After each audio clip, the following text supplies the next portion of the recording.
I had Section 8 housing. I had my Section 8 housing transferred from South Bend to Indianapolis.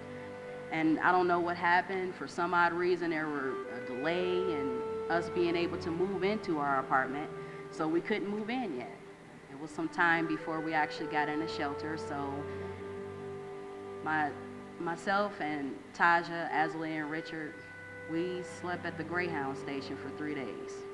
Thankfully, the Greyhound staff, and I'd just like to thank them right now because they were really nice to us, and they fed us, they gave us vouchers for food, and they also gave me some resources. For the first, I would say, 2 nights that we stayed at the Greyhound station, I wasn't able to get into any shelters. And it was pretty scary, and it's very scary for my kids. I hardly slept. I had to stay awake to watch over my kids and the belongings that we had with us. I contacted 211 Help again, and they says, well, there's a program called HIP. I went into the HIP office, and I finally broke down some and started to cry. And the young lady who worked the front desk, she smiled at me and she says, come on now. She gave me some tissue. She said, you got to pull yourself together. You do not want your kids to see you like this.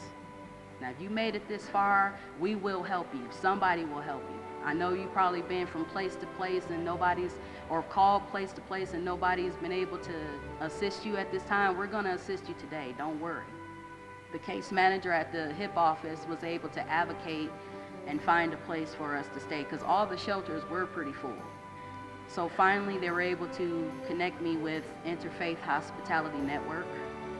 Although our homelessness was experienced pretty briefly and short, there are many other families that stayed in the shelter that we stayed in that had been there for months. I've never seen so many kind people just step up, people I didn't even know. When my own family, a lot of my own family wasn't there for us. There's people that I didn't even know was there for us. Today I work for an organization called Fresh Start of Indiana. We provide transitional supportive services to victims of domestic violence.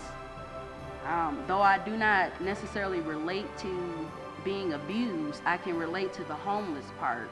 During that 3-week stay at IHN, it humbled my spirit. I do not have the same stereotypical attitude that I had about, homeless people and homelessness, period. I don't take anything for granted anymore. I don't take any days that God has blessed me with for granted because just as quick as you are blessed with those few minutes, it could be taken from you.